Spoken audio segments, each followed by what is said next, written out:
খবরের আয়নায় আকাশবাণী সংবাদ বিভাগের এই সাপ্তাহিক অনুষ্ঠান আপনাদের সামনে উপস্থাপন করবে এমন অনেক কিছু যেগুলো দৈনন্দিন খবরের ভিড়ের মধ্যেও বিশেষ উল্লেখের দাবি রাখে। ব্যতিক্রমী অনেক ঘটনাই সময়াভাবে উপযুক্ত মাত্রায় পরিবেশন করা সম্ভব হয় না, আবার বেশ কিছু ঘটনাও নানা কারণে সবার চোখ এড়িয়ে যায়। এমন নানা রঙের মালায় গাঁথা এক অনুপম উপহারই হল খবরের আয়নায়। আজকের আয়নায় রয়েছে বিশ্ব মানবাধিকার দিবস, ৩০তম কলকাতা আন্তর্জাতিক চলচ্চিত্র উৎসব নানা চোখে। আজ বিশ্ব মানবাধিকার দিবস। ১৯৫০ সাল থেকে সারা বিশ্বে এই দিনটি উদযাপিত হয়ে আসছে। সারা দেশের সঙ্গে এ রাজ্যেও মানবাধিকার কমিশন ও নানা স্বেচ্ছাসেবী সংগঠনের উদ্যোগে দিনটি পালন করা হচ্ছে। বিধাননগরের রাজ্য মানবাধিকার দপ্তরে এই উপলক্ষে একটি আলোচনা সভার আয়োজন করা হয়। উপস্থিত ছিলেন কমিশনের সব সদস্য সহ বিশিষ্টজনেরা। রাজ্য মানবাধিকার কমিশনের চেয়ারম্যান জ্যোতির্ময় ভট্টাচার্য অনুষ্ঠান শেষে আকাশবাণীকে বলেন, কোন কোন বিষয়ে মানবাধিকার কমিশনের আওতায় পড়ে সে সম্পর্কে মানুষের সচেতন হওয়া প্রয়োজন এবং সেই লক্ষ্যে কমিশন বেশ কিছু কর্মসূচি হাতে নিয়েছে। হিউম্যান রাইটস এর ভায়োলেশনটা তো কনস্টিটিউশনাল রাইটস এবং স্ট্যাচুটারি রাইটস যেগুলো আছে সেখানে ডেফিনিশনেও বলা আছে, দেখবেন যে রাইটস গুলো ভায়োলেট হচ্ছে মানে গভর্নমেন্ট অফিসার পাবলিক সার্ভেন্টস দিয়ে, সেইগুলো হিউম্যান রাইটস এর কাছে আসতে পারে যদি কোর্টের কাছে না গিয়ে থাকে। কিন্তু কোর্টের কাছে গেলে আর হবে না। কিন্তু মোস্টলি আমাদের কাছে আমরা দেখেছি 80% কমপ্লেন যেগুলো আসে, যেগুলো আমাদের জুরিসডিকশনের বাইরেই, যেগুলো আমরা করতে পারি না, সেটা ফ্যামিলি ডিসপিউট, যেটা হাজব্যান্ড ওয়াইফ ম্যাট্রিমোনিয়াল ডিসপিউট, এই ধরনের সব ডিসপিউট আসে, সেইটাই মেজরিটি। আমার তো মনে হয় একটু অ্যাওয়ারনেসটা আমাদের মনে হচ্ছে বেশি করে প্রচার করার দরকার, কারণ অ্যাওয়ারনেসটা মানুষের বাড়লে এই ধরনের যেগুলো আসার কথা নয়, ওই কমপ্লেনগুলো যদি না আসে আমাদের কাছে, তাহলে যে কমপ্লেনগুলো দরকার আমাদের ডিল করা একটু বেশি সময় পাবো আমরা। আর একটা উল্লেখযোগ্য ওয়েস্ট বেঙ্গল হিউম্যান রাইটসে আমাদের এখন কিন্তু ফুল স্ট্রেংথ কাজ করছে। তথ্য সম্প্রচার মন্ত্রকের অধীন সেন্ট্রাল ব্যুরো অফ কমিউনিকেশনের উদ্যোগে পূর্ব মেদিনীপুরের শ্যামসুন্দর পাটনা মহাবিদ্যালয়ে বিশ্ব মানবাধিকার দিবসের অনুষ্ঠানে ইতিহাস বিভাগের প্রধান অধ্যাপক তন্ময় রায় বলেন, দৈনন্দিন জীবনে বেঁচে থাকার জন্য যে অধিকারগুলো প্রয়োজন তাই মানবাধিকার। আজকের এই দিনটা ওতপ্রোতভাবে কিন্তু সংবিধানের সাথে জড়িত। তার কারণ শিক্ষা, স্বাস্থ্য ইত্যাদি ইত্যাদি বিভিন্ন অধিকারের প্রসঙ্গ উঠে এসেছে। তো এই যে অধিকার, এই অধিকারের বিষয়টা কিন্তু মানবাধিকারের সাথে যুক্ত। অর্থাৎ একজন মানুষ তার দৈনন্দিন জীবনে বেঁচে থাকার জন্য যে যে অধিকারের প্রয়োজন বা যে যে অধিকার তাকে দেওয়া উচিত, সেই অধিকারগুলোকে কিন্তু বলা হয়ে থাকে মানবাধিকার। এবং এই মানবাধিকার স্বীকৃতি পায় সংবিধানের দ্বারা। অর্থাৎ যে যে অধিকার মানুষকে তার আইন সিদ্ধ সুযোগ সুবিধাগুলি দেয়। মানবাধিকার নিয়ে উল্লেখযোগ্য কাজ করার জন্য প্রতি বছর দেশের বিশিষ্ট কিছু মানুষকে পুরস্কৃত করে নিউ দিল্লির Indian institute of human rights প্রতিষ্ঠান। বিভিন্ন আদালত ও কমিশনে মানবাধিকার রক্ষায় আইনি পরামর্শ এবং সহায়তার জন্য এবছর Indian institute of human rights এর উদ্যোগে global human rights protection award তুলে দেওয়া হল বিশিষ্ট মানবাধিকার আইন বিশেষজ্ঞ ড বরুণ কুমার দাসকে। পুরস্কার পাওয়ার পর তিনি বলেন, মানবাধিকার রক্ষায় তিনি দীর্ঘদিন ধরে কাজ করে চলেছেন। এই পুরস্কার সেই কাজেরই স্বীকৃতি। আজকে মানবাধিকার বিষয়ে প্রকৃত শিক্ষা বিভিন্ন জায়গায়, যে ইনস্টিটিউশন, কলেজ, অর্গানাইজেশন, এনজিও এবং সর্বব্যাপী সমস্ত জায়গায় আজকে দ্বিতীয় বিশ্বযুদ্ধের পরই এটা আজকে আলোচিত বিষয়। এবং এই পুরস্কার সত্যি কথা আমাকে গর্বিত করেছে যে আমি একজন কলকাতার পশ্চিমবঙ্গের আমি নাগরিক। সুতরাং আজকে দীর্ঘদিনের প্রচেষ্টা, আমি সমগ্র পশ্চিমবাসীকে আমি প্রণাম জানাই আন্তরিকতার সাথে, কারণ তাদের আশীর্বাদ ছাড়া আমি পেতাম না। পরবর্তী দিনে আরও যাতে এই মানবাধিকার বিষয়ে কাজ করতে পারি, এটা আমাকে উৎসাহ দান করবে। সমস্ত ভারতবাসীকে আমার সশ্রদ্ধ প্রণাম।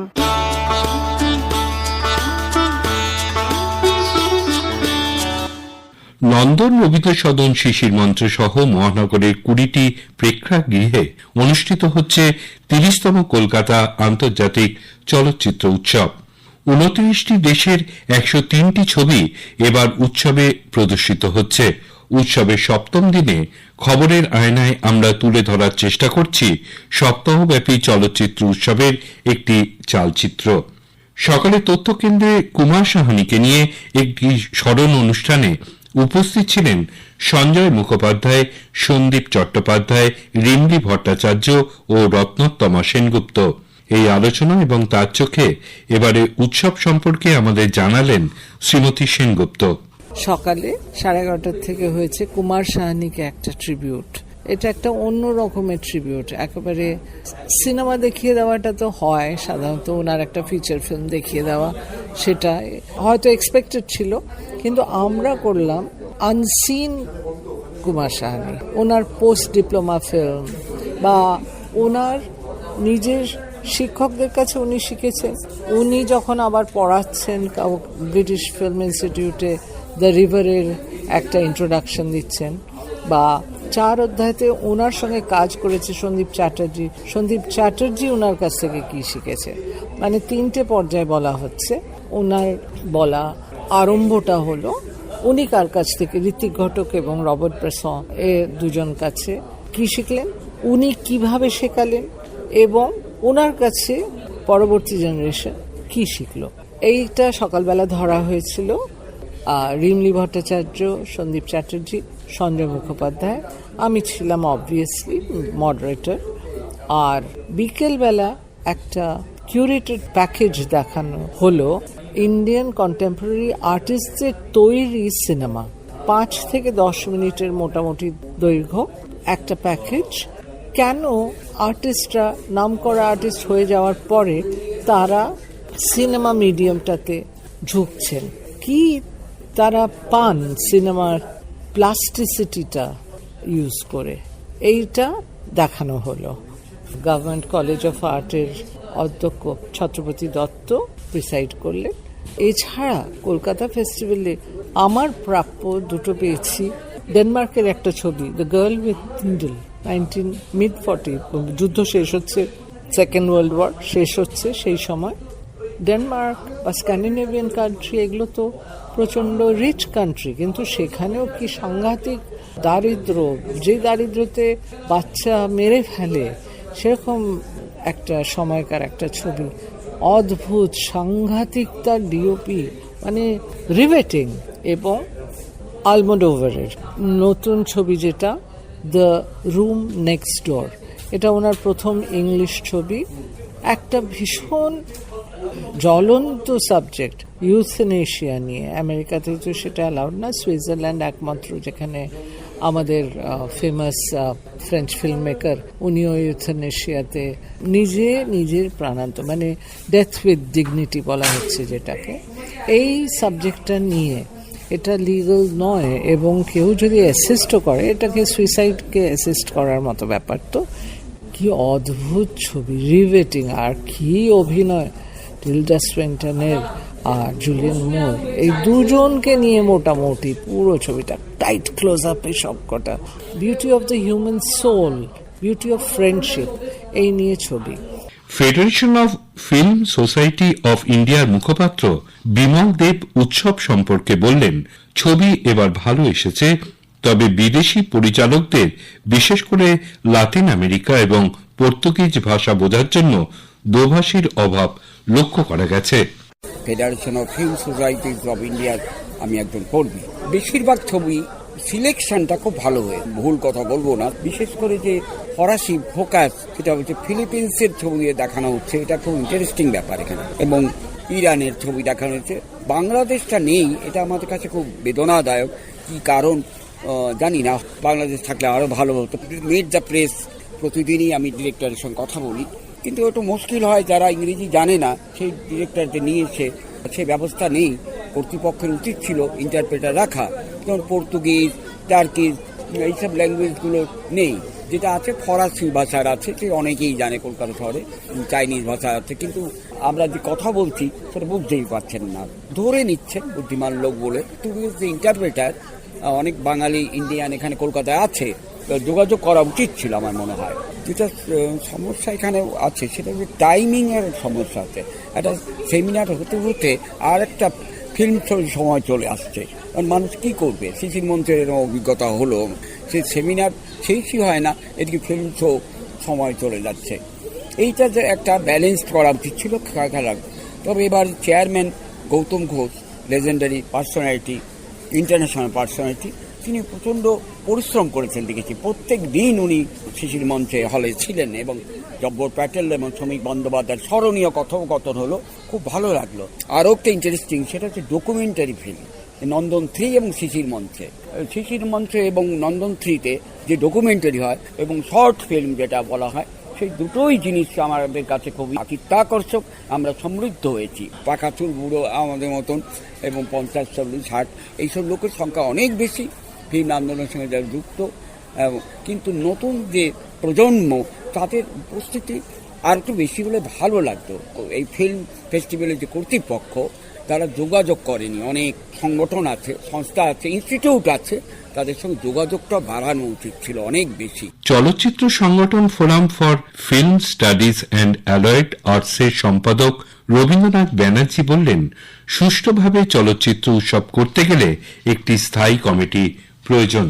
জব্বর প্যাটেল এবং শ্রমিক বন্দ্যোপাধ্যায়তে, জব্বর প্যাটেলের মূলত উনি একজন ফিজিশিয়ান, তা সত্ত্বেও তারপরে উনি ছবিতে এসেছেন এবং কীভাবে নিজেকে তৈরি করেছেন, এবং তার পেছনে সত্যজিৎ রায়, মৃণাল সেন এবং ঋত্বিক ঘটকের অবদান ভীষণভাবে উনি বারবার করে উল্লেখ করেছেন। এবং বাংলা সিনেমা উনি একজন বিশেষ ভক্ত এবং বাংলা সিনেমা প্রচুর উনি চর্চা করেন এবং তার সাথে কথোপকথনে ছিলেন শ্রমিক বন্দ্যোপাধ্যায়। খুবই মনোগ্রাহী আলোচনা আমরা এটাকে পেয়েছি।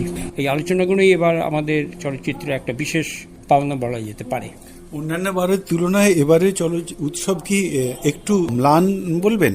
না, ম্লান ওইভাবে তো বিচার করা যায় না। ম্লান বলতে এখানে বাইরে সাজানো গোছানো দেখে তো ম্লান কি অম্লান সেটা বিচার হয় না, ছবির মানটা দেখে বিচার হয়। আমি ছবির মানের দিককে দেখতে গেলে যেটা আমার যা মনে হয়েছে, আমি এই ফিল্ম সোসাইটি আন্দোলনের সাথে প্রায় 50 বছর রয়েছি, তাতে মনে হয়েছে যে এই ছবি ছবির সংখ্যা তো নিশ্চয়ই কমেছে, কিছু ছবি এসছে, কিন্তু যেটা এখানে সবচেয়ে বড় দরকার, কয়েকদিন আগে গৌতমের সাথে আমার এই ব্যাপারে কথা হয়েছে, এই জন্য এখানে ভালোভাবে চলচ্চিত্র করতে হলে, উৎসব করতে গেলে একটু পার্মানেন্ট একটা বিভাগ প্রয়োজন, যারা সারা বছর এই নিয়ে কাজ করবে।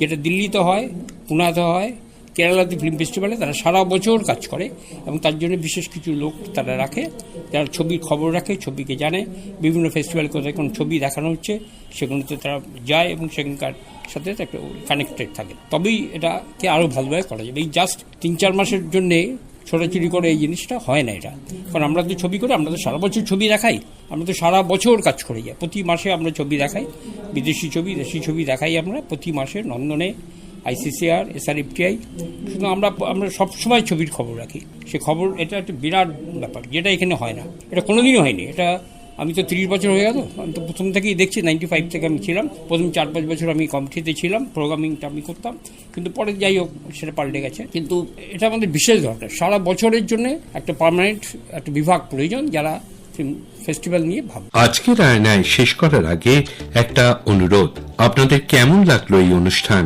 ইমেলে জানান অথবা আকাশবাণী সংবাদের সোশ্যাল মিডিয়া পেজে। সেরা চিঠির উল্লেখ থাকবে প্রেরকের নাম সহ। আজ এই পর্যন্তই। আবার আগামী মঙ্গলবার ঠিক এই সময় আকাশবাণী সংবাদ বিভাগ প্রযোজিত খবরের আয়নায় নিয়ে আসব আপনাদের সামনে। ভাষ্যপাঠে পার্থপ্রতিম মিত্র, সংকলন অভিজিৎ।